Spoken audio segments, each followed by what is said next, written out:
இந்த தன்னை வியத்தல் எங்கேயாவது நடக்குதுனாலே புரிஞ்சுக்கோங்க, பரத்தை வியக்கின்ற அந்த பெருங்கதவு உங்களுக்கு திறக்கின்றது. பரத்தை வியத்தலே நிஜமான பக்தி. நல்லா புரிஞ்சுக்கோங்க.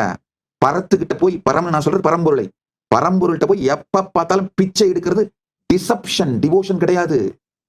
ஆஹா பெருமானே என்ன கொடுத்தாய், என்ன கொடுத்தாய், என்போலும் தீனரை இன்புற காத்தாயே. தன்னை வியத்தல் பரத்தை வியத்தலாய் மாறும். அது அகங்காரம் அல்ல.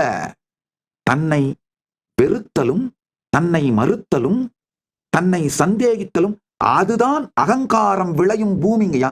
அகங்காரம் அப்படிங்கிறது உங்களை குறைவாக நினைத்துக் கொள்ளுதல் அல்ல, உங்களை பற்றி குறைவாக மீண்டும் மீண்டும் நினைத்து பார்த்தல்.